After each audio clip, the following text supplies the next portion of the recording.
best-selling author and film Smith. Mr. Smith is the executive director of the Institute for Responsible Technology and the leading spokesperson on the health dangers of genetically modified organisms. His first book, Seeds of Deception, became the world's best-selling and #1 rated book on GMOs. His second, Genetic Roulette, is the authoritative work that presents irrefutable evidence that genetically modified foods are harmful. Former UK Environment Minister Michael Meacher says the revelations in Genetic Roulette may change the global course of events this century. And he describes Jeffrey Smith as one of the great campaigners of our age. Mr. Smith has counseled world leaders from every continent and has been quoted by hundreds of media outlets, including the New York Times, Washington Post, BBC World Service, Nature, New Scientist, and Time magazine. The following keynote speech took place at the Weston A. Price Foundation Conference in November 2008. Please join me in welcoming Jeffrey Smith.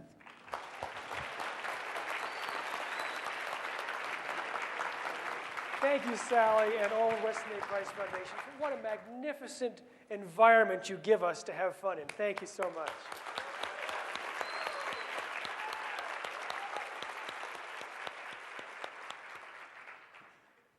We are all activists. How many people consider themselves foodies? Yes, yes. All right, here's a loaded question. How many people have convinced several others to change their diet? Over 50? Over 1,000? Yes. We are, the seed crystal. In nature, there's the seed crystal that changes the entire structure of the organism or organization. And I'll tell you, with the genetically engineered foods, the seed crystal is planted and it's moving. We have a phenomenal opportunity over the next 14, 15 months to kick GMOs out of the food supply. Yes, yes, absolutely, absolutely. And I know from whence I speak. Genetically engineered bovine growth hormone. Remember that? Well, it will soon be history. Yes.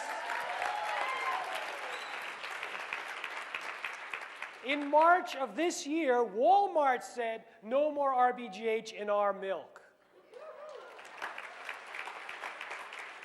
Starbucks, Kroger's, Publix, at least 40 of the top 100 dairies so far.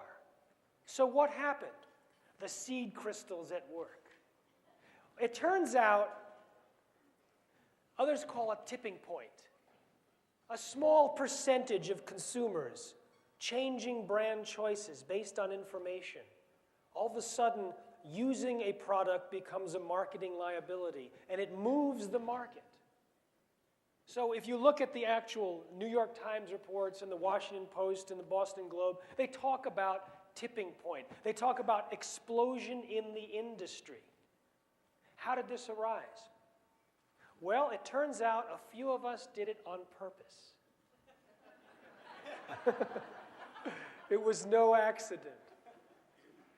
We simply had to explain, oh yeah, that milk, the one with more pus.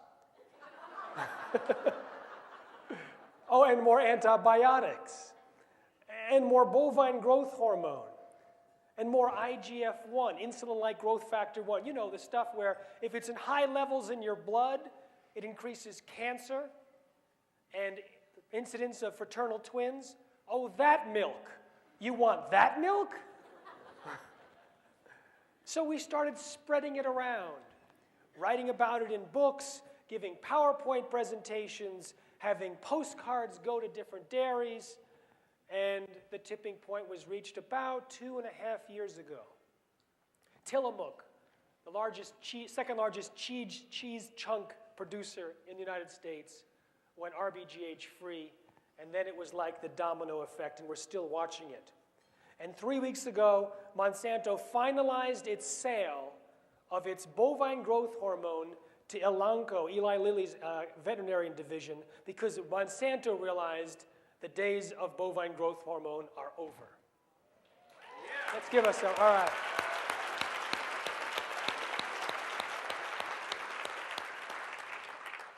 So we've got the formula.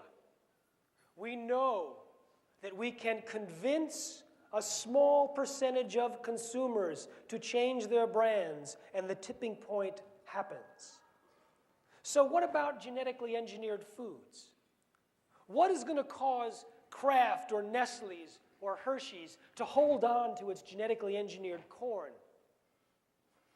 Very little. There's no consumer benefit. Not a single one. Not like trans fats, which gives you something, and aspartame, which theoretically gives you something and takes a lot away. There's no consumer benefit to GMOs. You can change to non-GMO without even changing the formula for your product. Just switch to the non-GM corn, the non-GM soy. So if we get about, let's say, 5% of US consumers, 15 million people, avoiding brands that contain genetically engineered foods, I think that's more than we need to get Kraft and Hershey's and Nestle's and McDonald's and others to switch to non-GM, because they'll see a reduction in their market share, they'll see a trend, and they'll simply tell their supply chain, use the non-GM varieties. You know, when the tipping point was hit in Europe in April of 1999, within 1 week, virtually the entire food supply in Europe, all the major manufacturers committed to remove GM ingredients for Europe. But those same companies feed us GMOs because in the United States we haven't hit the tipping point. And part of the reason we haven't hit the tipping point is that people don't really understand what products are GM, what products are genetically modified. There's no labeling here. And CBS New York Times poll this year said that if GMOs were labeled, 53% of Americans would not eat them. If 9 out of 10 of those people were lying, it's still enough to hit the tipping point. So we just need to give the information about which products are GM and which products are non-GM. And add a little bit of motivation by describing how eating a genetically engineered corn chip might turn your intestinal flora into living pesticide factories. So we've created the Campaign for Healthier Eating in America, whose slogan is, healthy eating starts with no GMOs.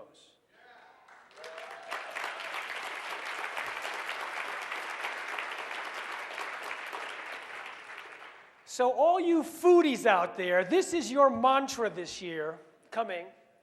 So you have all these things to give to all of your friends and your devotees and your patients, and you want to talk about raw milk and you want to talk about soy, but healthy eating starts with no GMOs.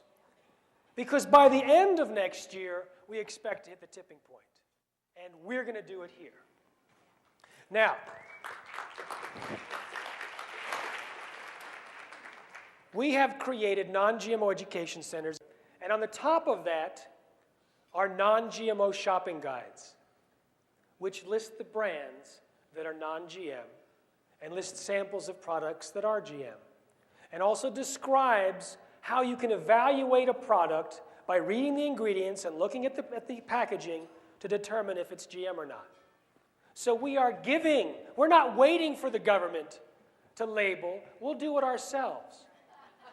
And we're going to put these non-GMO, we are already putting these non-GMO education centers in natural food stores around the country.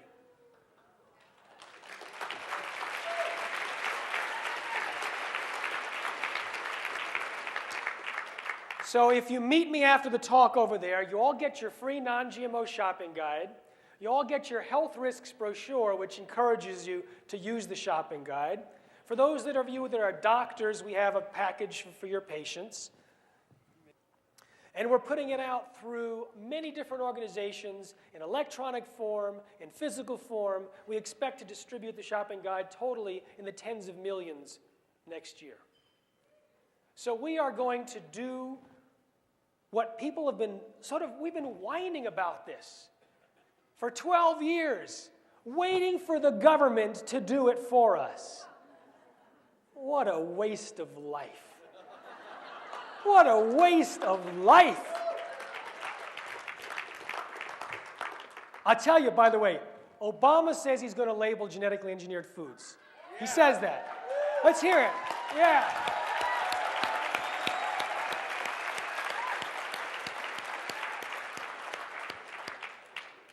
I'm not going to wait, though. How do we avoid GMOs? 4 ways. Buy organic, buy products that say non-GMO, buy products listed on a non-GMO shopping guide, or avoid the at-risk ingredients. Now, what are the at-risk ingredients? For the crops, there are 4 major GM crops: soy, corn, cotton, and canola. Soy, corn, cotton, and canola. Everyone, soy, corn, cotton, and canola. Now, what are vegetable oils made out of generally? Soy, corn, cotton, and canola.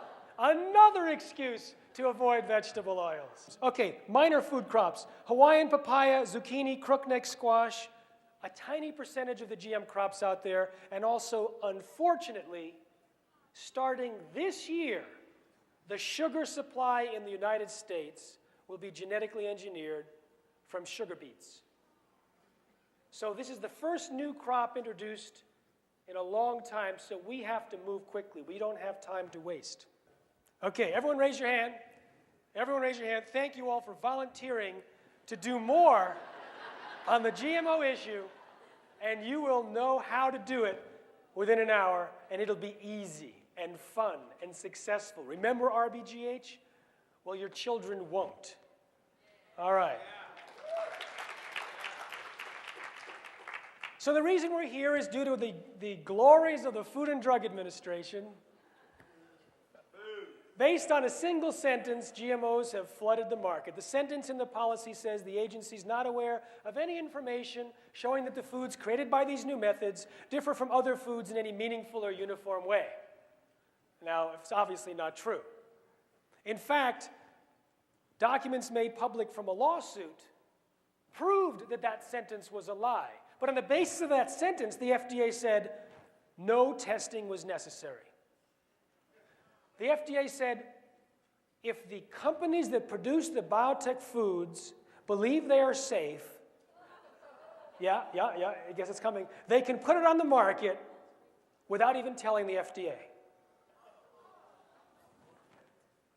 But a friend of mine sued the FDA. 44,000 internal memos became public, and it turned out that the overwhelming consensus among the FDA's own scientists were that GMOs might create allergies, toxins, new diseases, and nutritional problems. They had urged their superiors to require long-term studies. But every time the policy came back, the new draft of the policy, the concerns of the scientists were systematically extracted and removed and ignored. One scientist wrote in a memo, "What's become of this document? It's basically a political document. There's no science in it. It does not address the unpredicted side effects." So who overruled the scientists? The person in charge of policy at the FDA, Michael Taylor, Monsanto's former attorney, and later Monsanto's vice president. He had worked with Monsanto and a group of biotech companies before working at the FDA to create the ideal regulatory system for the companies, and then evidently implemented it himself. This was in 1992, and his policy still stands. So the companies do participate in a voluntary consultation process, technically called a meaningless exercise, where they bring their conclusions, not the raw feeding study data, not real science, their conclusions, and the FDA responds with a letter which says, "You believe your foods are safe." It never says the FDA says the foods are safe. It says, "You understand it's your responsibility to evaluate your foods, and we understand that you've evaluated them as safe. No further questions." And that is our glorious assessment system of genetically engineered foods.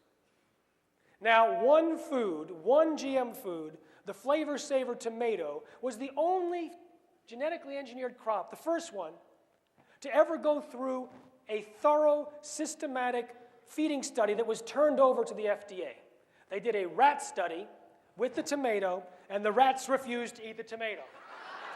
Let's hear it for those rats. Yeah. All right. If you ever want to market rat-proof tomatoes, you know where to go. It turns out farmers and scientists and reporters from all over North America say that when given a choice, many animals chose to avoid eating GMOs. Pigs, cows, geese, elk, squirrels, deer, raccoons, mice, and rats. In fact, in my book, Seeds of Deception, before each chapter, I write a little vignette, The Wisdom of the Animals, with another description.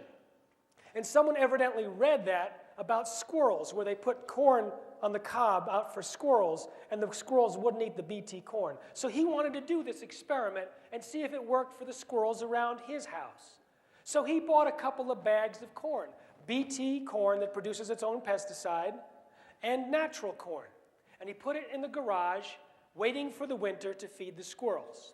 And he forgot. And in the spring, he discovered the bags, and the mice had done the experiment for him. The mice had broken into the non-GM corn and finished every kernel and never touched the BT corn. So it's our job to get humans up to the level of animals. Are you up for it? Yeah? Now, they force-fed the rats, and 7 of 20 developed stomach lesions, and 7 of 40 died within 2 weeks.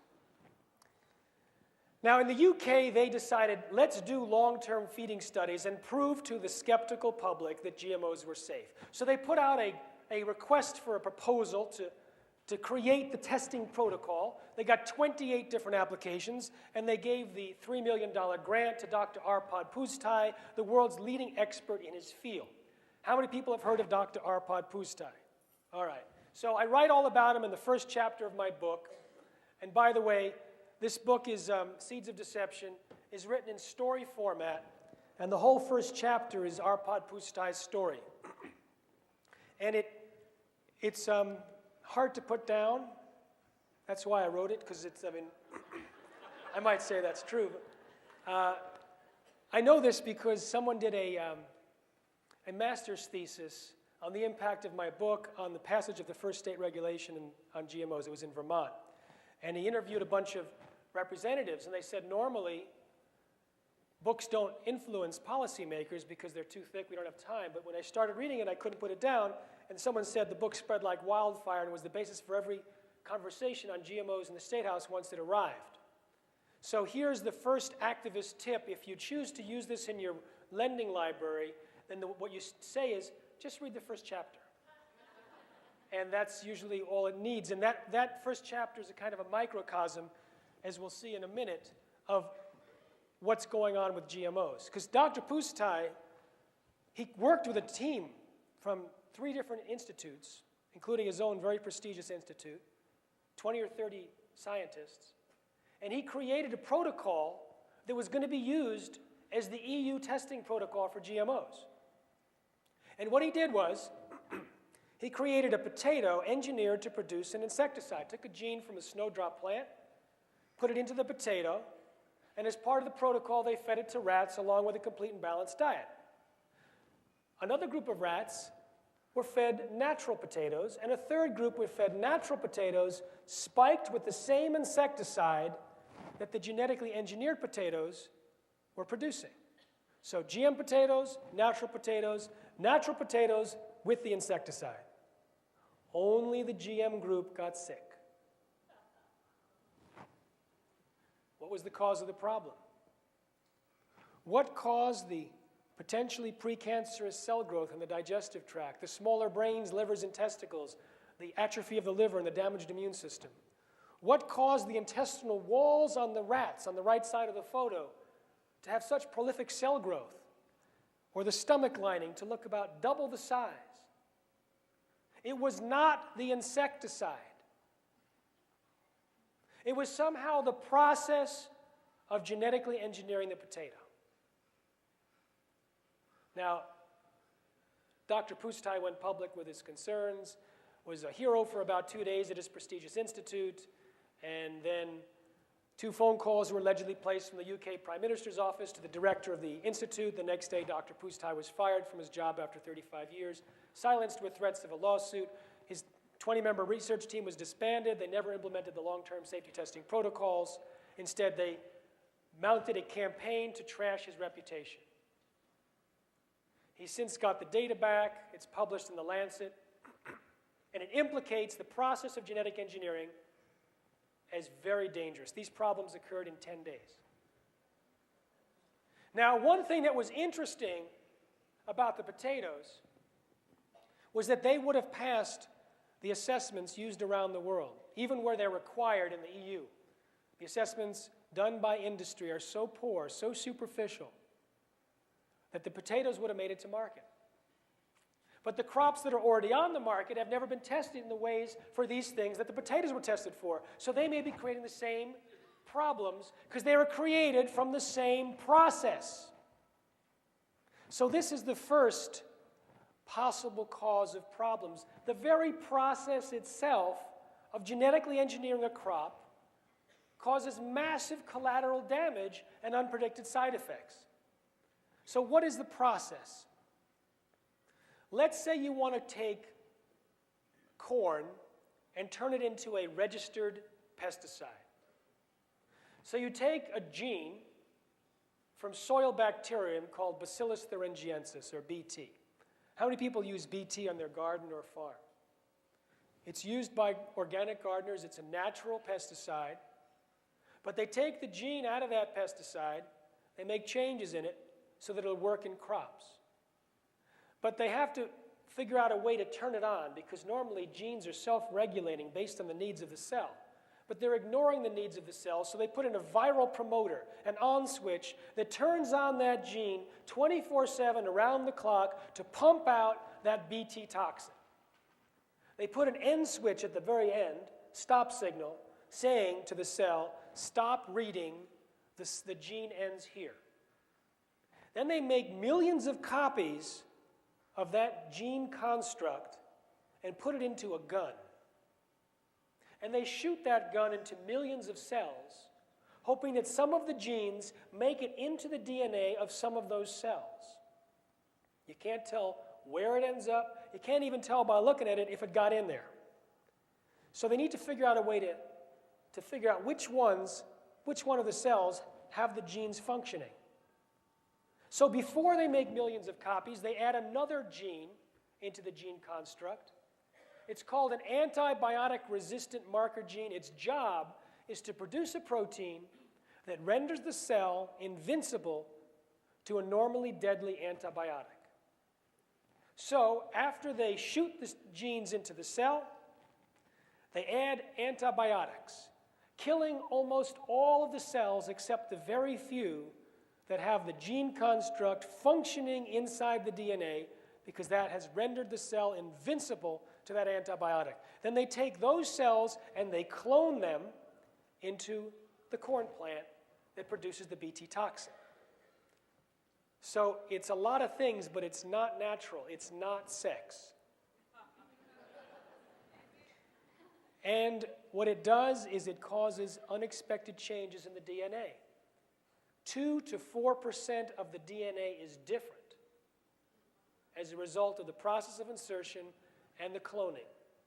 And most of that is mutations. Hundreds or thousands of mutations up and down the DNA. Genes can also be deleted, permanently turned off, permanently turned on. And on top of that, the single insertion causes a holistic response where as much as 5% of the genes, the natural functioning genes in the plant, change.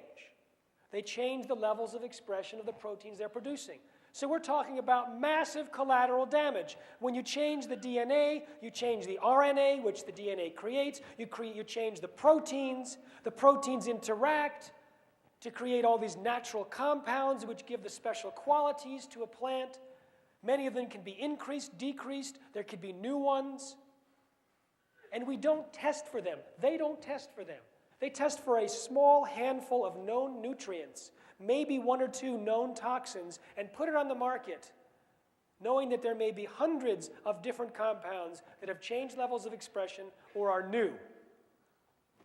So one example that was found accidentally was that soy and corn have higher levels of lignin after being genetically engineered. It's the woody component in trees and plants. But the metabolic pathway that produces lignin produces rotenone also, which is a known plant pesticide, which may be a cause of Parkinson's disease. So if it creates more lignin, it might create more rotenone, it might create more Parkinson's disease, but we don't know it. It's just one of a myriad of things that can change as a result of the process. It is a genetic roulette. The second cause of problems is that the protein that they intend to be produced in the plant, what happens is, just to review the basic science, they put a gene into the plant so that the gene produces a protein, and the protein has a trait that they consider desirable.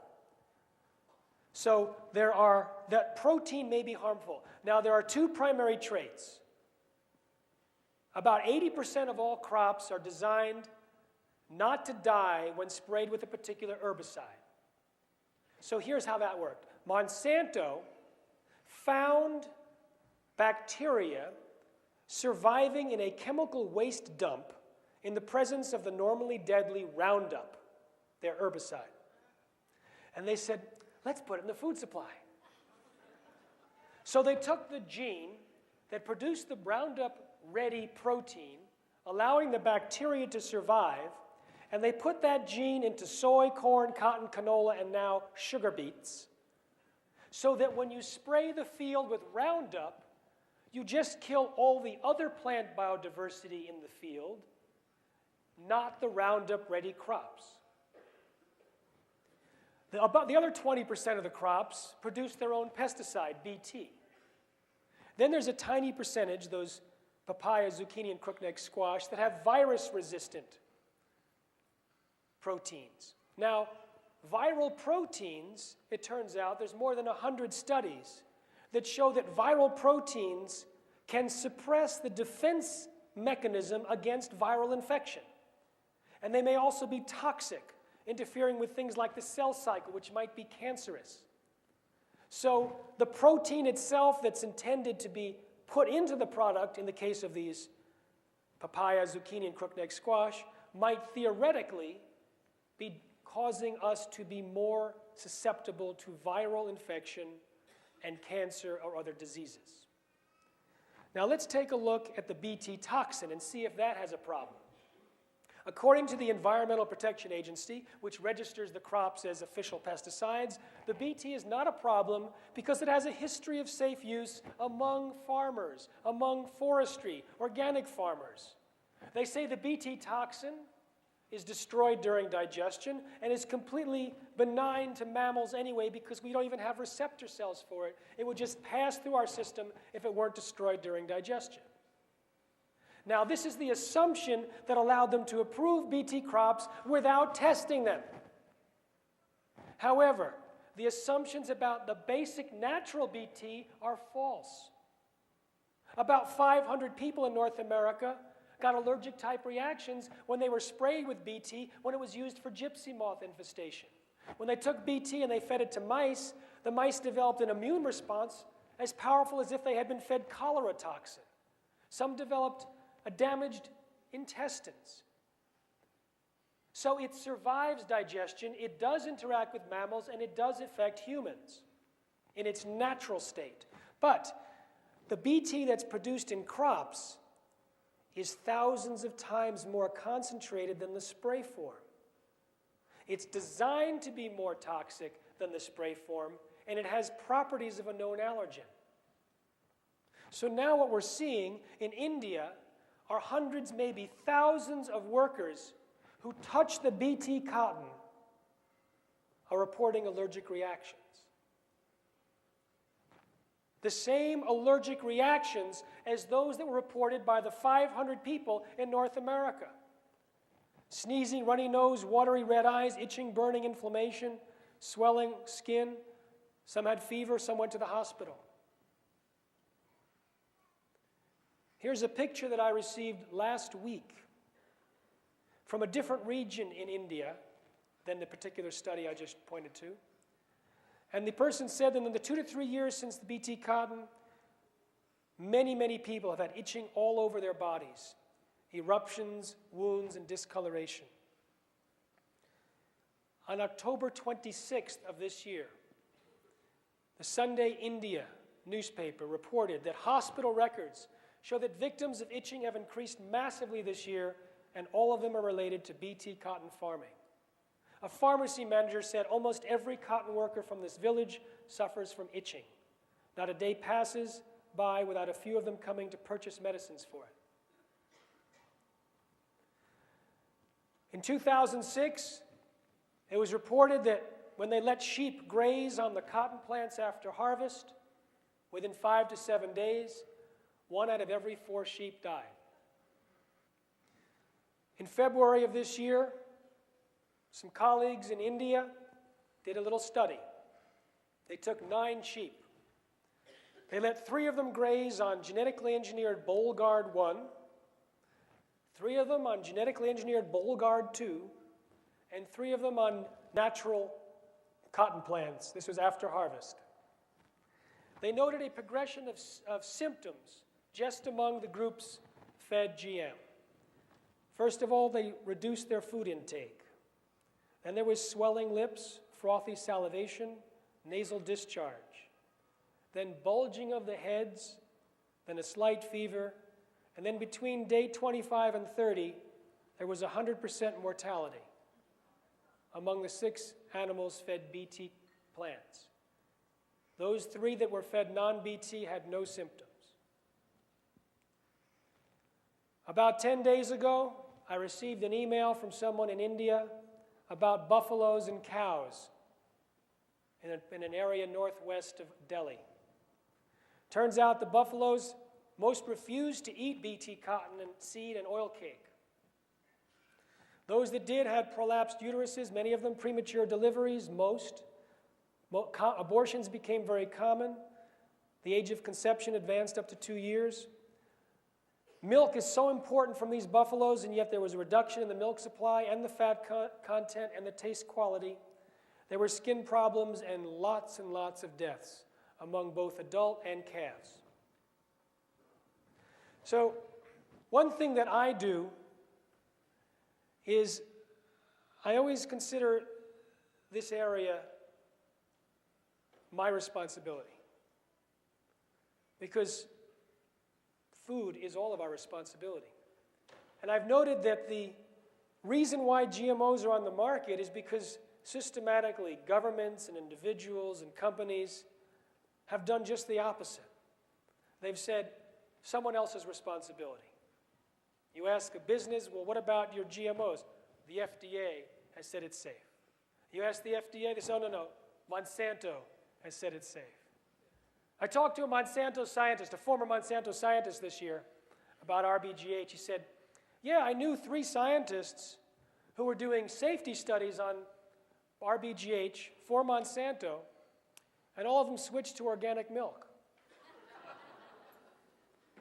So they also said it's not our responsibility. Someone else will make the decision. We won't eat it. So I look at this and say, no, what can I do? So I emailed this person that sent it to me and said, maybe we can help fund some video of what's going on and do an investigation.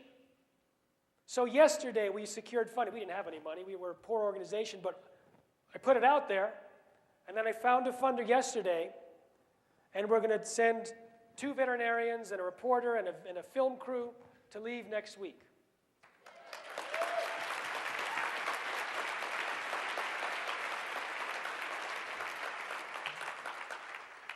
I went to one village in Andhra Pradesh, and for 7 or 8 years they allowed their buffalo to graze on cotton plants after harvest.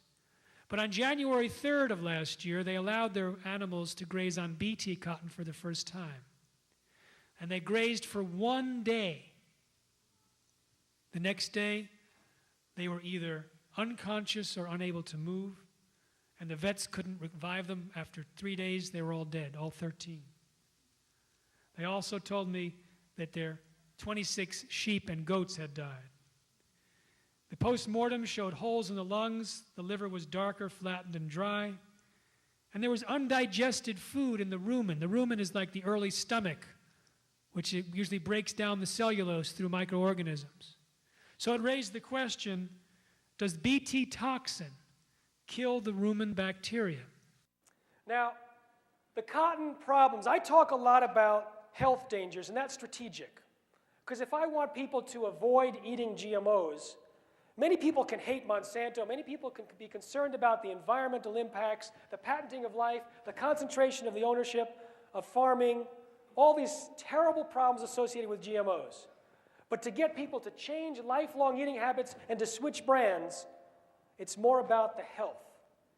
But there are other things about GMOs that are very, very dangerous.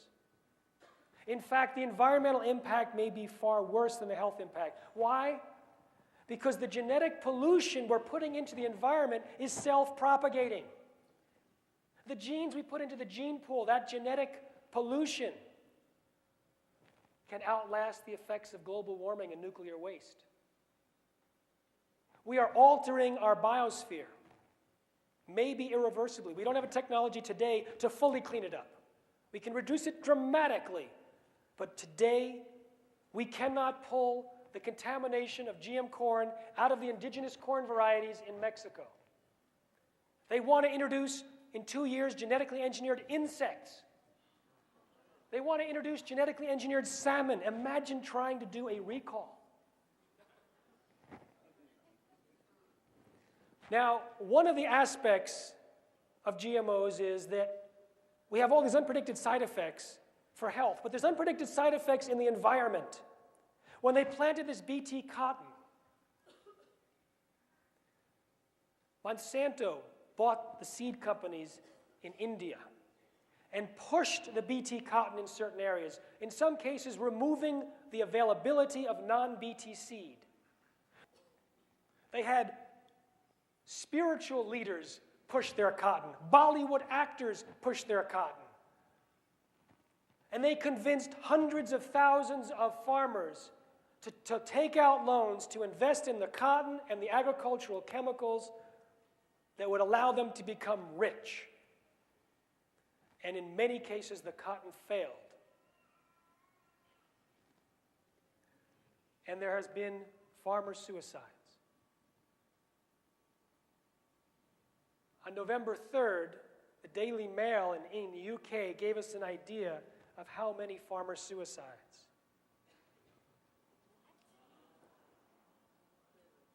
About 125,000. So our food supply is under attack. Our farmers are under attack. This is something that needs to be handled immediately. To finish up about Bt, 12 cows died on a German farm after being fed exclusively a certain variety of Bt corn. About 25 farmers in the Midwest say that their pigs or cows became sterile from varieties of Bt corn.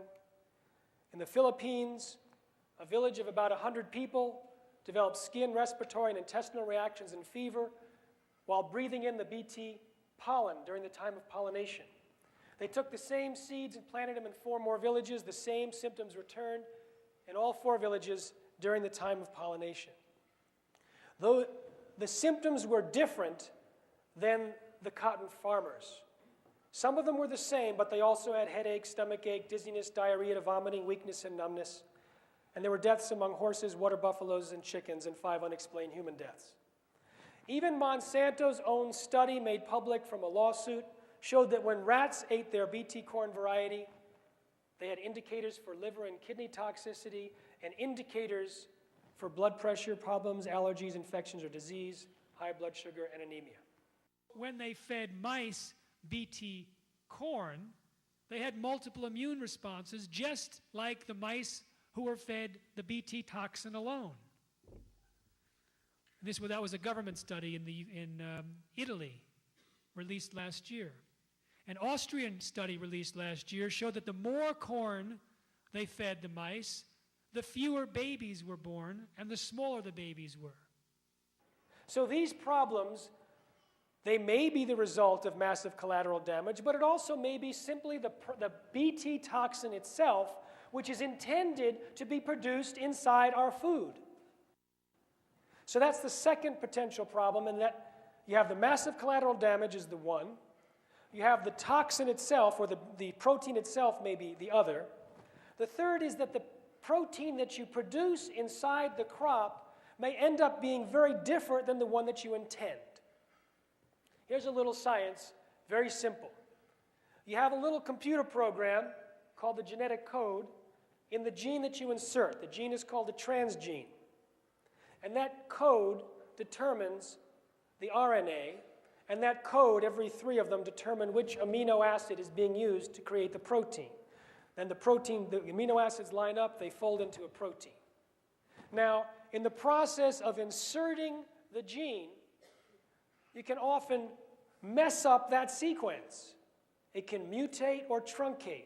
One of Monsanto's Bt corn varieties, 30% of it was just lopped off, and it creates a protein that was different. Another one has a mutation inside it, which could produce a protein that's different. Now, another set of studies, this is very interesting. In Europe, a set of laboratories did an analysis. They actually tested the genes sequence and the nearby regions. And in every single case out of 6 popular GM varieties, the sequence that they found in the plants was different than that which was registered by the company. And in some cases, one lab found a different sequence than another lab in the same variety.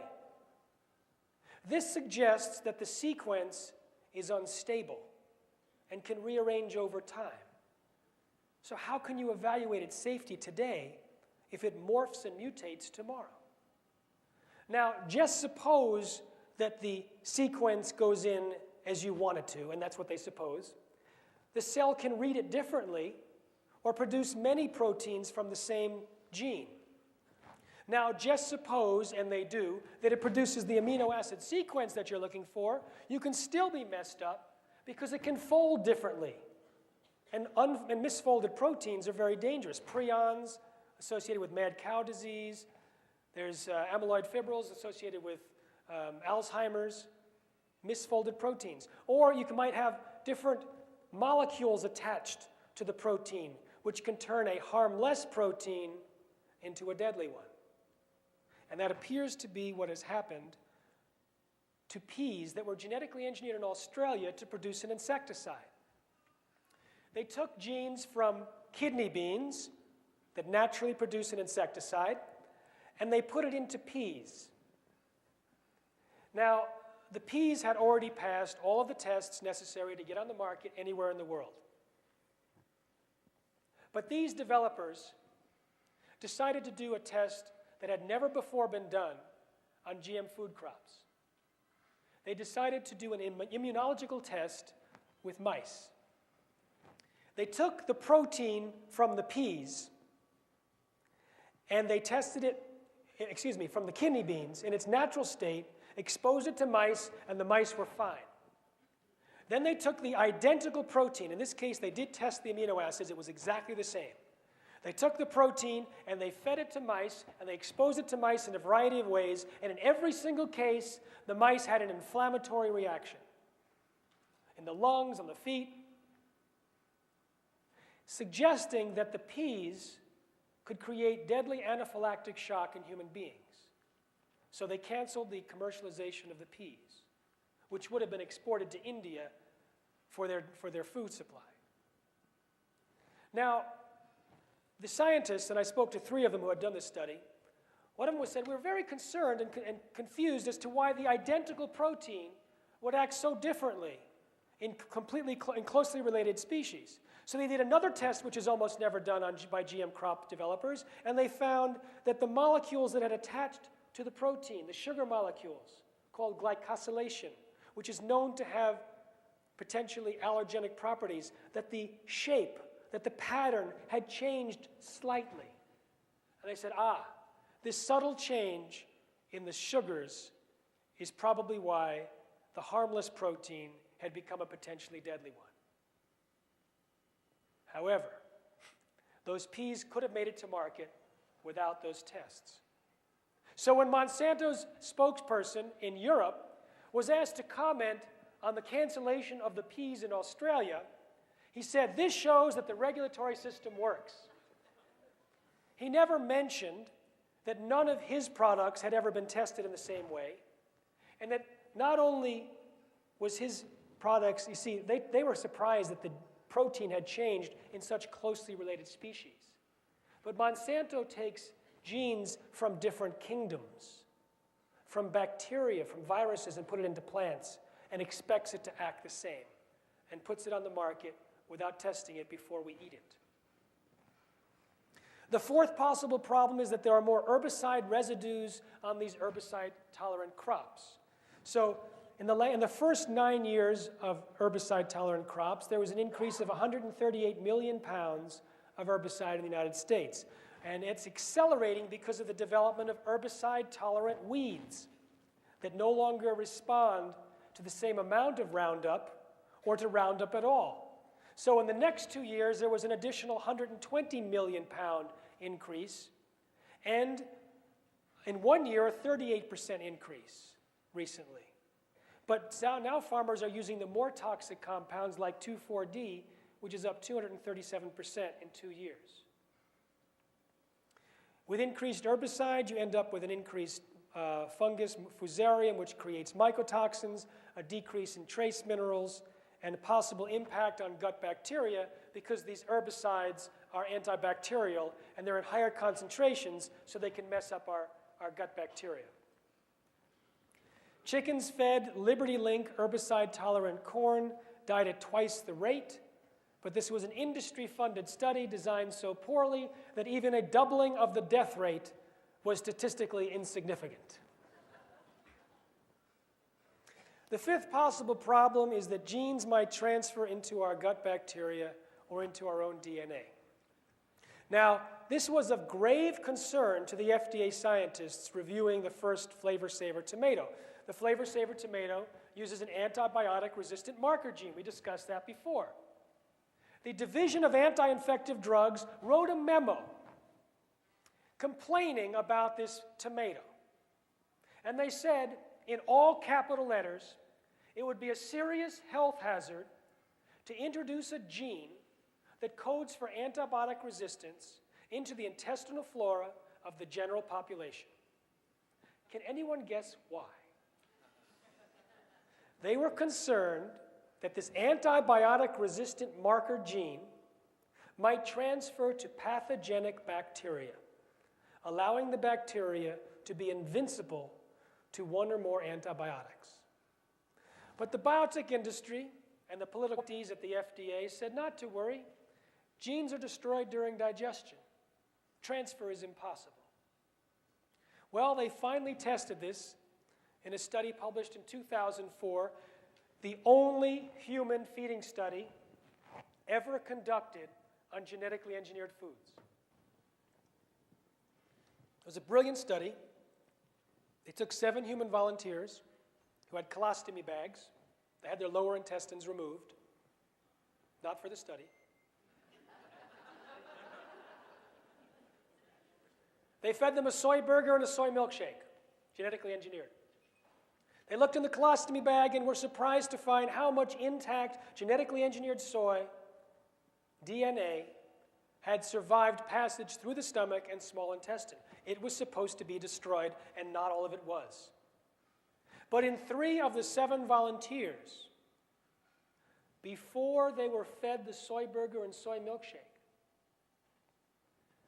the scientists found inside the DNA of the gut bacteria the gene that Monsanto scientists had found in the chemical waste dump, that they had put into soybeans, that had been put into the food supply, that had somehow in the past been eaten by these 3 people from England, and had integrated into the DNA, along with that promoter, that on switch, and it was functioning. They had Roundup-ready gut bacteria, unkillable with Roundup herbicide. So this means that long after we stop eating genetically engineered foods, we might have little hitchhikers that have left the food and joined us in our internal community to bless us with whatever. Now, what can transfer? The promoter did transfer, according to this study, and that promoter is a very aggressive on switch made from a virus. And they discovered that that on switch can turn on genes, not just the gene to which it's attached, but other genes, natural genes, permanently at high volume. So if that promoter transfers to gut bacteria, it might overproduce an allergen, a toxin, a carcinogen, or something good. We don't know. It's a genetic roulette. The antibiotic-resistant marker gene might transfer, causing super diseases. The Roundup-ready gene did transfer, and that has properties of a known allergen. According to the WHO, if that particular property is there, they should never commercialize the GM crop because it might cause allergic reactions. But that's a recommendation, and it's not enforced. And that's the protein that's produced inside of us continuously. The Liberty Link gene, another herbicide-tolerant gene, it might have the capacity of turning non-toxic residues in Liberty Link crops into herbicide inside of us. The BT gene might transfer. So this is where I meant eating a genetically engineered corn chip might transform your intestinal flora into living pesticide factories, possibly for the rest of our lives. And the viral gene might transfer, creating viral proteins that cause a permanent suppression of our viral defenses or toxic effects. We don't know. These have not been tested. I want to emphasize, the only one that's been tested is Roundup Ready. The rest is theoretical. Now, if I stop the discussion here at a general scientific talk with probiotic scientists ready in the audience to pounce, during the Q&A, they would assure the audience that I was a fearmonger because we've been eating DNA for centuries and thousands of years, and if gene transfer were a problem, we would be green like plants, we'd have photosynthesis. It's simply not a problem. And this is their intellectual, scientific argument as to why we shouldn't be concerned about gene transfer. I love when they do that. It's such a setup. It's like a slow-motion softball waiting for me to hit it out of the park. You see, it turns out plant genes don't readily transfer to bacteria in our gut. Bacteria genes transfer all the time. And one of the main reasons why they do is because there's similarity in the sequence. But the sequence in plant genes is substantially different, and therefore very unlikely to transfer. It's also longer, making it very unlikely to transfer. The genes that are in the soy, corn, cotton, and canola are from bacteria. They have the similarity. Second, if genes transfer from plants into bacteria, it is unlikely that they will function. The promoter, the on switch in plants, does not work in bacteria. The genes, this promoter that they put into the genes that they put into soy, corn, cotton, and canola comes from a virus. It works in bacteria. Another point, if the plant gene transfers to bacteria, it's got something inside it called introns, little sections that get in the way, where the cell has to remove those introns and reconnect in order to produce a protein. That happens inside higher organisms. It happens inside us. It does not happen inside bacteria. So if it transferred, the bacteria would have no clue how to make a protein from it. It wouldn't work. The genes that are put into soy, corn, cotton, and canola don't have introns. So, the natural barriers that have stopped plant genes from populating our gut bacteria and functioning have been dismantled.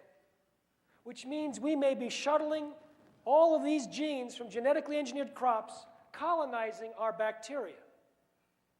Now, the big question is there a selective advantage for the bacteria to take these genes? Because if it is, then it'll live long, be fruitful, and multiply. We don't know. There's herbicide-tolerant genes in there, and we eat large amounts of herbicide on these herbicide-tolerant crops because they get sprayed by so much herbicide. And that means that there may be a selective advantage because those bacteria won't die because they're Roundup-ready gut bacteria. So we may be altering that precious area of our health and digestion, the gut bacteria, altering it throughout North America. Not from the canola oil or the cottonseed oil, because that doesn't have DNA, but from the corn on the cob, the corn chips, the other soy products that contain the DNA. So this is very serious. It also is possible that the genes might transfer to our own DNA, wreaking havoc in our own cells. Now, I want to run through GM soy as well. We've pounded on the BT. Let's take a look at the soy problems. Soon after GM soy was introduced to the UK, soy allergies skyrocketed by 50%. No follow-up study was done. In a small study with skin prick tests, they found one person had a positive reaction to GM soy, but not to non-GM soy, suggesting a unique allergenic profile. Actually, there are many reasons why GM soy might be more allergenic. First of all, it has more herbicide residues. They may cause problems. Second, there's a known allergen in soy called trypsin inhibitor, where in Monsanto's own study, conveniently left out of the publication but discovered later, in cooked GM soy, it was as much as 7 times higher than non-GM soy. In another study, they fed GM soy to mice, and the enzymes in the pancreas were suppressed by as much as 77%. Now, if your protein-digesting enzymes are not functioning properly, you leave more time in the digestive system for protein to hang out and cause trouble and cause allergic reactions. So eating genetically engineered soy might increase allergic reactions to a wide variety of foods.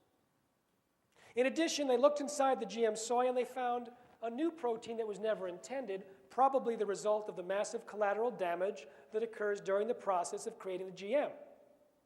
And this protein was able to bind with IgE antibodies, meaning it was probably an allergen, or possibly an allergen. And as I mentioned, the protein itself, the Roundup-ready protein, has properties of a dust mite allergen.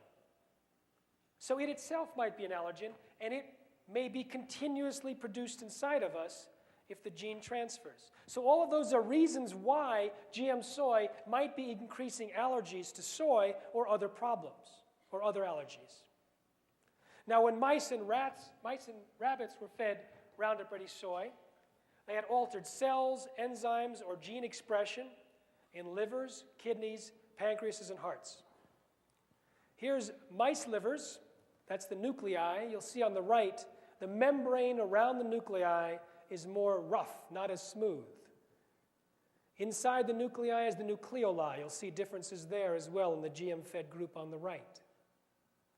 Rat livers on the right also show clear differences in the tissues compared to the controls that ate non-GM soy. Rats that ate GM soy, the testicles changed color. The cells changed color. For mice that were fed GM soy, there was damage and changes in the young sperm cells. Then they looked at the young embryos from those mice, and they found that there was a temporary decrease in gene expression in the embryos when the parents were fed GM soy compared to when they were fed non-GM soy. Now these rats, this picture was given to me by Dr. Irina Ermakova, a senior scientist at the Russian National Academy of Sciences. She and I were a member of a panel that presented at the EU Parliament last year. So these rats are Russian-speaking rats. And they volunteer for a soy-eating experiment. And they were they were fed GM soy starting 2 weeks before they conceived, and more than half of their offspring died within 3 weeks. Compared to about 1 in 10 for the mothers that were fed non-GM soy.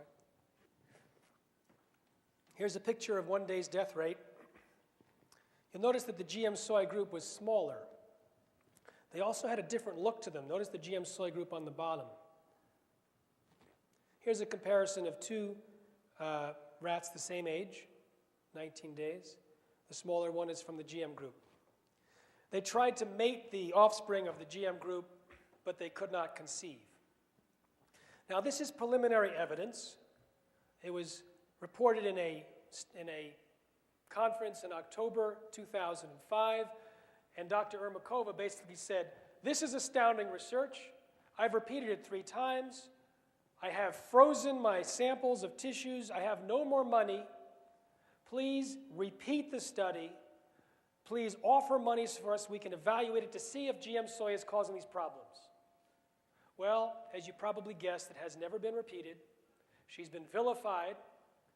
She's been taken off of any GM research. In fact, she told me while we had lunch at the European Parliament building, she said one of her colleagues tried to console her because she had been pressured by her director, who was pressured by his director, so they couldn't do any more GM research. So the colleague consoled her and said, well, maybe the GM soy will solve the overpopulation problem.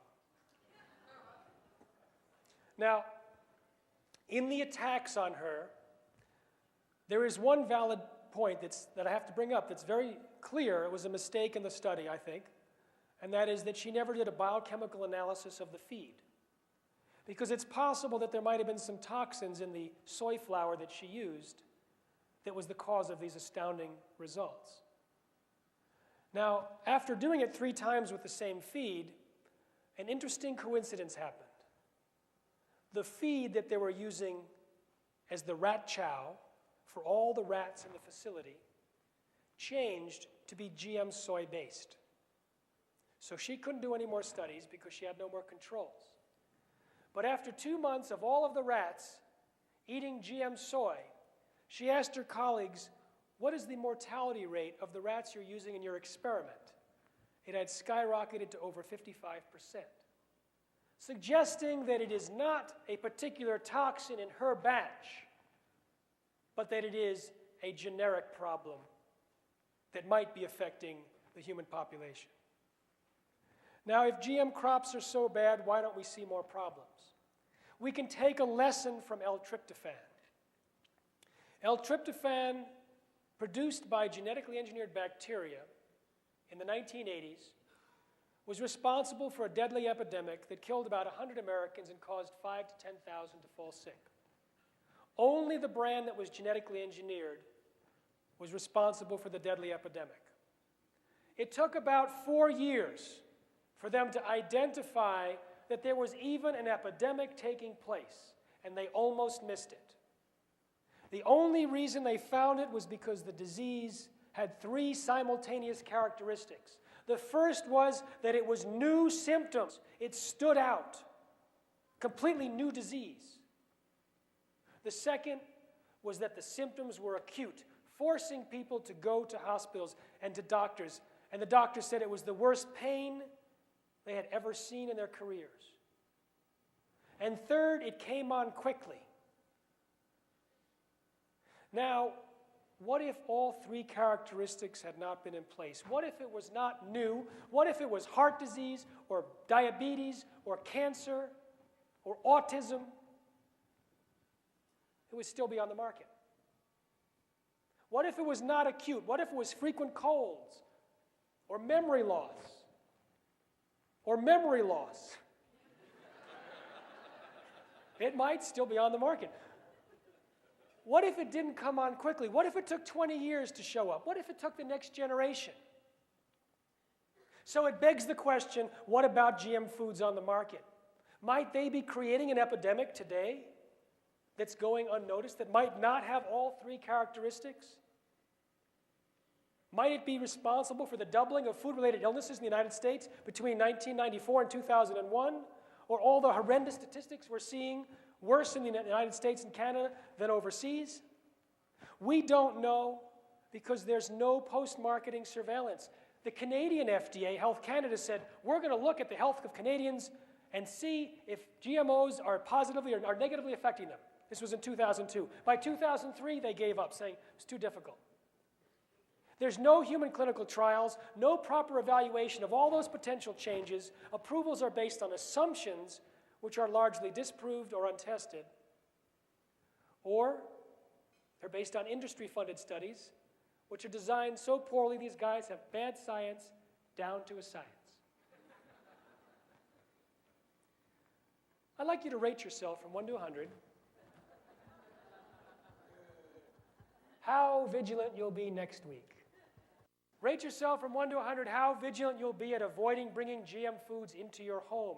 1 to 20, 20 to 40, 40 to 60, 60 to 80, 80 to 100. Now, you may have noticed a change here. This change is consistent when I speak to medical doctors, food service directors, farmers, foodies, parents. It is easy. It is easy to make changes in people's lifelong eating habits on the spot, which makes the elimination of GMOs so easy. You don't have to become a GMO expert and stand in front of a group and speak, because I've got this recorded. And I've got this in all these different variety of ways. For the left brainer, the right brainer, the visual thinker, the audio person, the person with the iPod.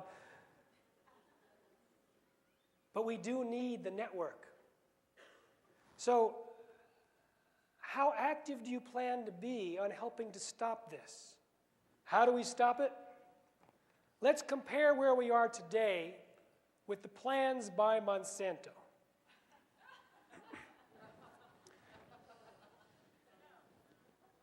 In a San Francisco biotech conference, not far from here, in January of 1999, Monsanto's consultant, Arthur Andersen Consulting, they were also Enron's consultant, birds of a feather, they described how they worked with Monsanto to develop their plans for GMOs. They asked the executives to describe their ideal future in 15 to 20 years. The Monsanto executives describe a world in which 100% of all commercial seeds in the world were genetically engineered and patented. And Andersen Consulting worked backwards from that goal to create the strategy and tactics to achieve it. A few speakers later, another biotech representative projected a 95% takeover of all commercial seeds within 5 years, by 2004. But within 3 weeks, their ideal future crashed. And here is where I will share with you the first page of Seeds of Deception.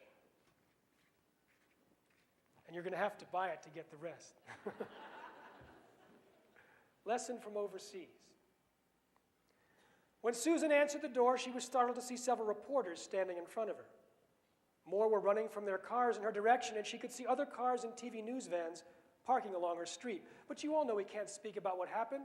We would be sued. It's okay now, the reporter from Channel 4 television interrupted, waving a paper in front of her. They've released your husband. He can talk to us. Susan took the paper. Arpad, come here, she called to her husband. Arpad Pustai, a distinguished-looking man in his late 60s, was already on his way. As his wife showed him the document, the reporter slipped past them into the house. But Arpad didn't notice. He was staring at the paper his wife had just handed him. He recognized the letterhead at once, the Rowett Institute, Aberdeen, Scotland. It was one of the world's leading nutritional institutes and his employer for the previous 35 years, until his sudden suspension 7 months ago. And there it was, clearly spelled out. They had released their gag order. He could speak. The document was dated that same day, February 16, 1999. In fact, less than 20 minutes before, 30 reporters had sat in the Rowett press conference, listening to its director, Professor Philip James, casually mention that the restriction on Dr. Pustai's speaking to the press had been lifted. Before James had finished his sentence, the reporters leaped for the door. They jumped into their cars and headed straight to the Pustai's house on Ashley Park North, an address most were familiar with, having virtually camped out there 7 months earlier. Now those 30 reporters with TV cameras and tape recorders were piled into the Pustai's living room. Arpad Pustai read the document twice. As he looked up, the reporters started asking him questions all at once. He smiled and breathed more easily than he had in a long time. He had all but given up hope. Now he finally had the chance to share what he knew about the dangers of genetically engineered foods. Within 1 week, 159 column feet of articles were written.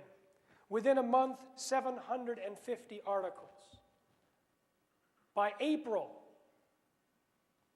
of 1999, using GMOs had become a marketing liability. The tipping point was achieved. Starting with Unilever, Britain's largest food manufacturer, they publicly committed to no longer use GM ingredients in their European brands. Within about 3 days, so did everyone else. That has limited the expansion of GMOs, not to 95% of all commercial seeds, but largely to 4 major crops with 2 major traits in 6 countries and in 2.4% of the agricultural land. We need to create the tipping point in the United States to make GMOs a marketing liability. Now, we can wait for the general population to get it. We can ask Oprah Winfrey, she could do it in 60 minutes. And I'm trying.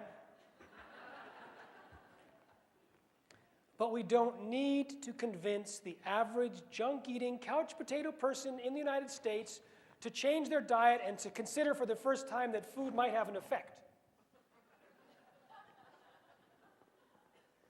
We have 4 groups in the United States that are receptive to this knowledge, that would take this information and act on it, and each one of those 4 groups are large enough to create the tipping point all by themselves. We have health-conscious shoppers. 28 million Americans buy organic food regularly, 54 million Americans less regularly. Now, already, more than half say they would avoid eating GMOs. More than half of the general population say they would avoid eating GMOs if given a choice. Health-conscious shoppers, it's overwhelming. So we know where they go to school, we know where they eat, we know what they read. So we have commitments from magazines to run as a 2-page spread version of our shopping guide in their magazines for free. We have major websites. We have listservs with millions of people ready to send out our shopping guide in the next few weeks. We are going to give health-conscious shoppers what they have wanted for 12 years, clear non-GMO choices. And on top of that, the good news is the entire natural food industry is finally getting behind a new non-GMO standard, just like an organic standard. This is a third-party verified non-GMO standard. And on the board of that standard are the leaders of the natural food industry: Whole Foods, United Natural Foods, Nature's Path, Organic Valley, White Wave, Lundberg Family Farms. And they're converting their products to verified non-GMO, and the seals and the verification seals will be issued in a year. So we are, yes, let's give applause there.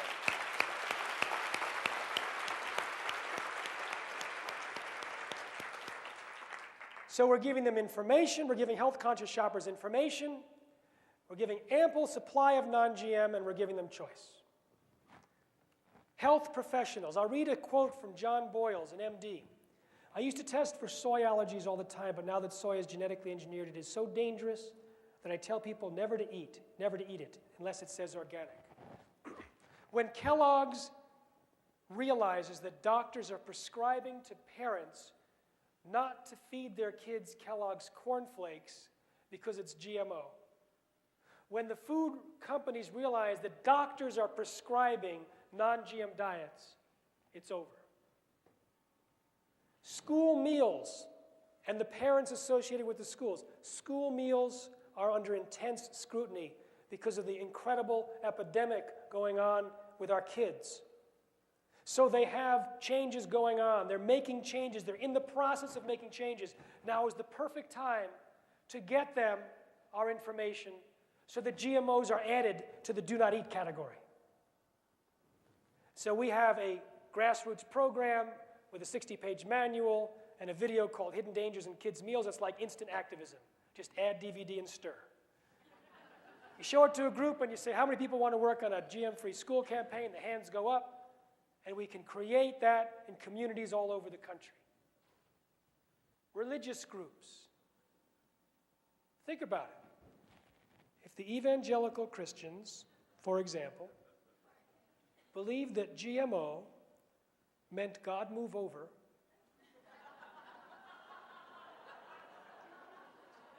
it's over. Large religious groups do not actually have to circulate the non-GMO shopping guide. They just have to threaten to do so. And GMOs are taken out. So these are the 4 demographic groups that we are focusing on. And now I'm going to share with you the tools that we can use. I saw the number of hands go up in terms of who wants to work on this. So you're all recruited. All right? So here's the game plan. Here's what we got.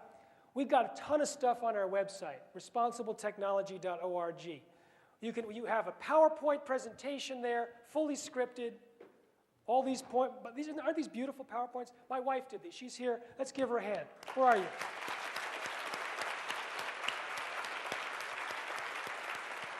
I don't see her, but yeah, there she is.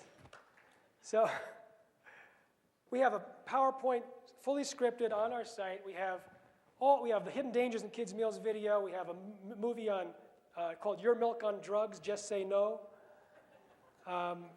Things for doctors. We have about 40 articles that you can take and put on your own website and distribute.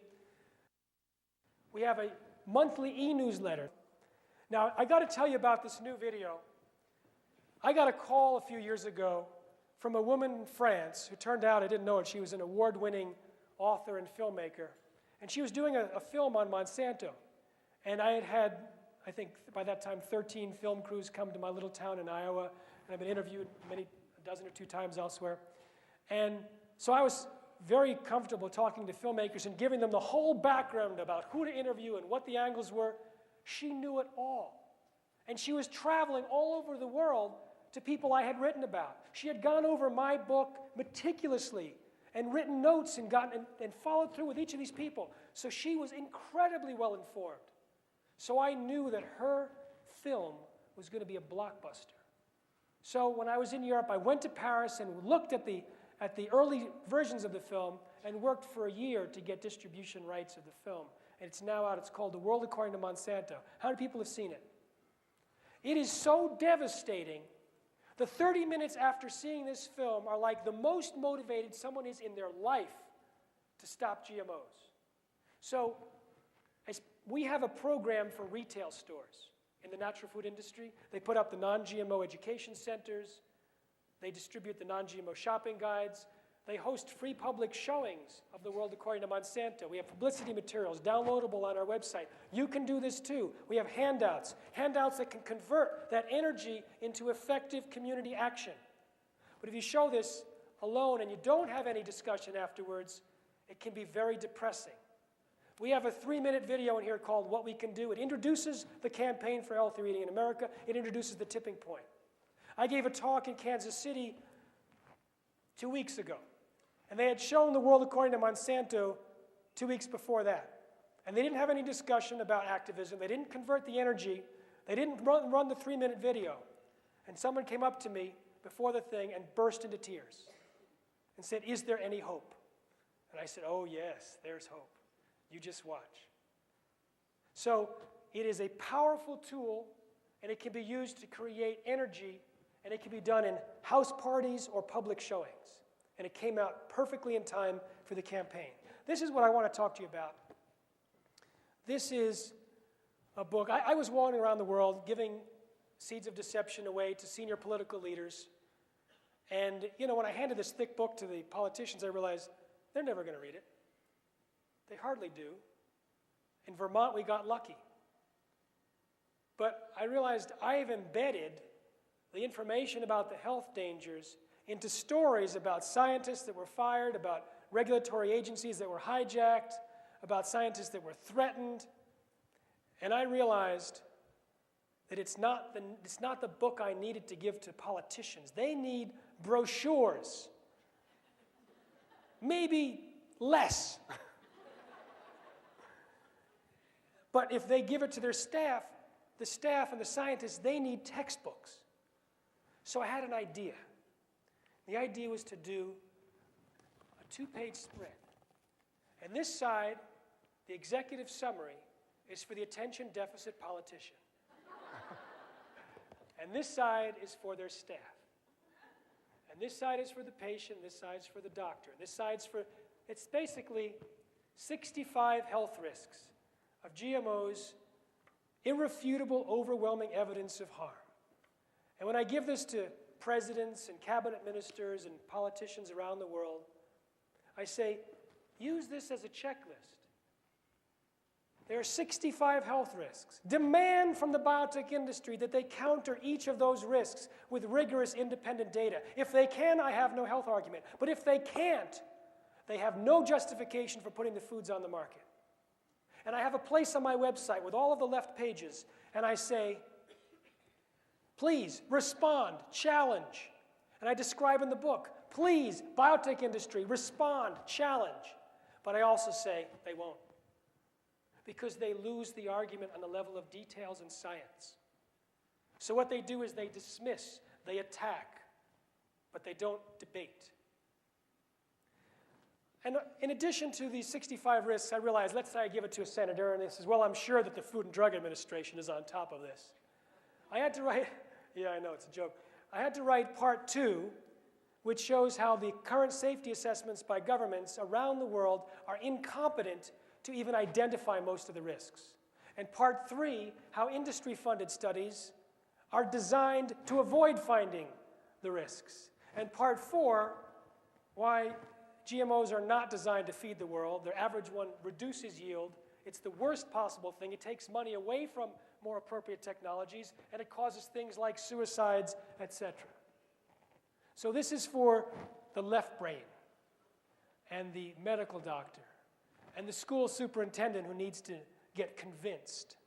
So we've got a lot of different packaged materials that we've put together, and we are ready.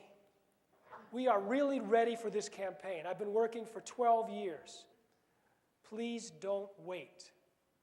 Please take this message.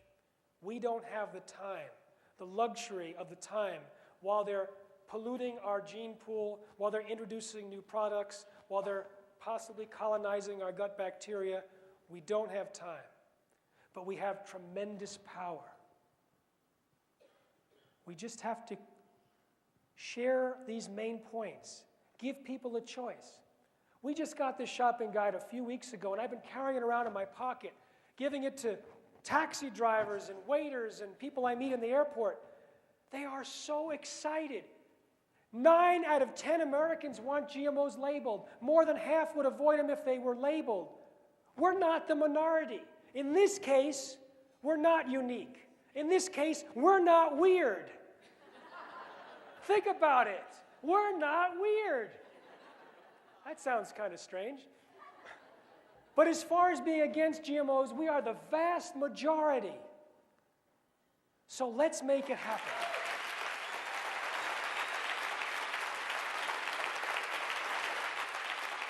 Visit the Institute for Responsible Technology online at responsibletechnology.org to get your own non-GMO shopping guide and to help get GMOs out of our food.